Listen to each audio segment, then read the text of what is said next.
Autobots, transform!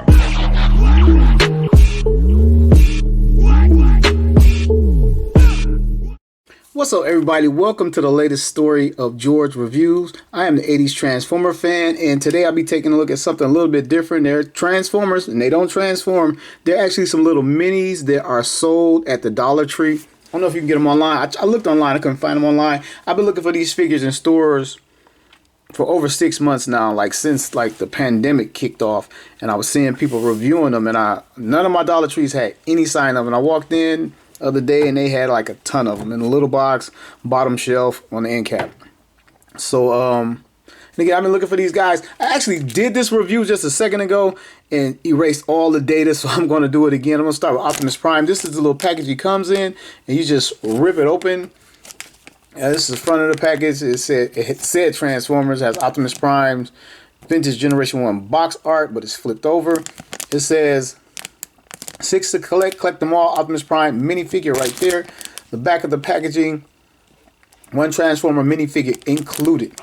And that's about it. And it is official Hasbro product. Right here, authentic Transformer. And inside of his packaging was this, I guess you would call it a collector's card. I'm having trouble talking now. It right here says limited edition. And on the back, it shows you all six figures in this wave. And each package has the exact same Optimus Prime card, which kind of sucks. So I'm going to get straight to Optimus and bring him a little bit closer. Here he is. He has blue painted eyes, a silver mouth plate. The head is blue plastic. The chest is red plastic. I want to say the smokestacks are just painted silver, but they use silver in the chest, silver in the grill, silver in the waist. The legs and waist are a separate plastic. I can see the breakup and where they kind of stuck it together right there, if you can see it. And he has the yellow lines painted on, and the little boots are blue plastic. The hands are blue plastic too. I love it when they switch it up like that and just not splotch the paint around. He does not articulate at all. If you really tried, you probably rip it. And the figure is pretty solid. It's pretty hard. And it's some pretty decent molding and detail for $1. He has tires on the back of his legs. They are painted. I believe these are a separate black plastic. It doesn't look like paint. It's like a piece put in here and glued in. So it's a pretty cool looking guy. Like, these guys can be used like for Titan class figures, like little guys running around the city, or birthday party cake toppers. Pretty cool looking guy. And then, he has an Autobot logo right there on his shoulder. It's pretty cool. They're not spectacular figures, but it's pretty cool. I grabbed them just for the sheer novelty of it. I kept seeing reviews. I'm like, I want those little guys. And now I have them. There are also some world's smallest guys, too, that I've seen at Target from time to time. They're priced a little bit higher, and I believe they articulate. But they look a lot like these, almost like the same mold, but it was cut into articulation for those. But these are different. All right, here is Bumblebee. He's one of the best looking ones out of the bunch. There's his face. I mean, he looks good. Like, they put love into this one. Giant Autobot logo. He has gray plastic arms up here. The entire arm is gray plastic, and this is yellow paint. But the chest portion is yellow plastic. His feet to become in front of the car look pretty good. That tire kind of looks a little goofy, but it is what it is. He has some stamping on his feet. Can I see it? My eye's not catching. I see a whole bunch of numbers. But there's that. Bumblebee's back, molded entire. Bumblebee actually looks pretty good. He might be the best looking one out of the bunch. I didn't show off his packaging. Generation 1 artwork right there. Says same thing as Optimus Prime. And inside his packaging is still in there. Exact same card, which is kind of a bummer, you know, like, yeah, that's kind of a letdown. Not that I was going yeah, I'm collecting these, but I'm let down. And here is me, Grimlock. Here's Grimlock. He's like a little solid little BV piece, which is pretty cool. And the best thing about him, they merged the two different plastic, like they almost fused it or welded. This is yellow plastic, then it meets the gray plastic. And again, right here you can see the separation. Yellow plastic, gray plastic, yellow plastic, gray plastic. Looks pretty good. His mouth is molded open, and if it wasn't so hard, you could move it. molded in teeth. He has the blue cartoon eyes in his arms. He looks pretty good. T-Rex, oh, where's his little pack? Again, Generation 1 artwork. Right there, pretty cool looking packs. They also say 6 and up. There's his Optimus Prime card, and it's like shaped like that because he was smashed up against it in the package. That is Grimlock. We got Soundwave. Before I forget, Soundwave's package. Is that the top thing? Maybe it. Soundwave's packaging, Generation 1 art. Right there. Who doesn't love Generation 1 art? Soundwave mini official thing. And here's Soundwave reporting Megatron. And the one thing about him, I know these aren't complicated paint jobs, but man, to skip out on the paint around the door, I'm going to have to do that. But here he is, mostly blue. He's blue and silver plastic.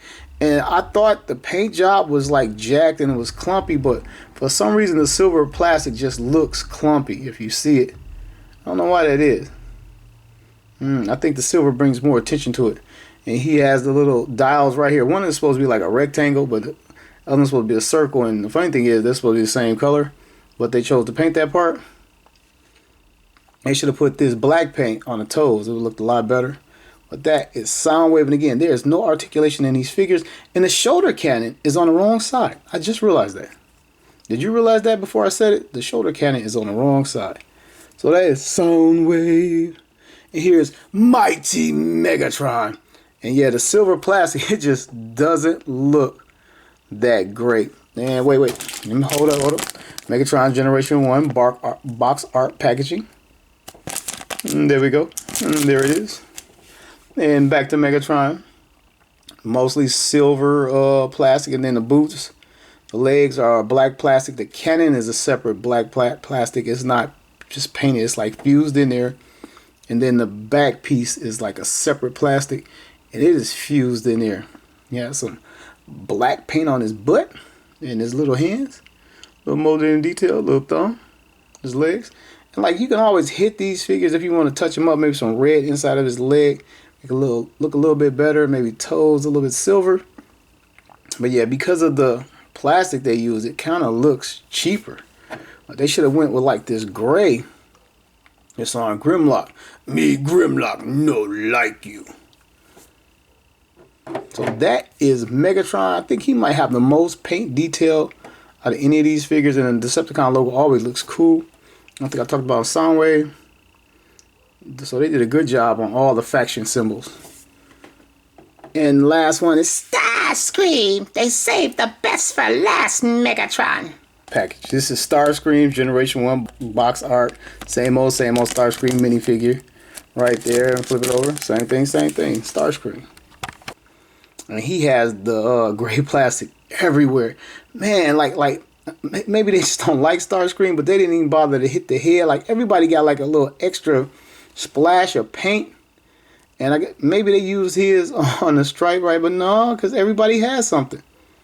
Decepticon logos look great. Again, but yeah, they could have splashed that head with black. I might have to actually do that. I wasn't planning on just like tinkering with the figures. I just want to put them on Triptychon or something like bam. But yeah, he might actually need it. The yellow plastic, the yellow portion right here is a separate plastic, and whereas red is just painted over. The hands are actually blue, and the forearms, that's blue plastic. The no rays out of gray plastic, and there's paint on the toes over the gray, but he just didn't get a lot of love, so he's kind of like the worst one of the bunch. Man, shoot, don't be so cruel. Yeah, these figures are cool for $1. I've been looking for them for a while. I'm gonna stick them on my Titan class figures, maybe even Generation 1 or Unicron when I get Unicron, the HasLab Unicron. That's another reason I wanted to grab these little guys. So yeah, check them out.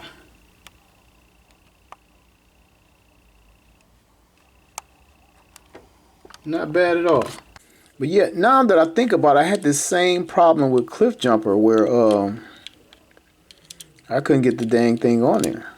So it's just got one cannon. And while because I remember making a joke out of it. I had to look at my Cliff Jumper review But I believe I remember making fun of this part, how I couldn't get the other cannon onto the car. So, yeah, but that's it.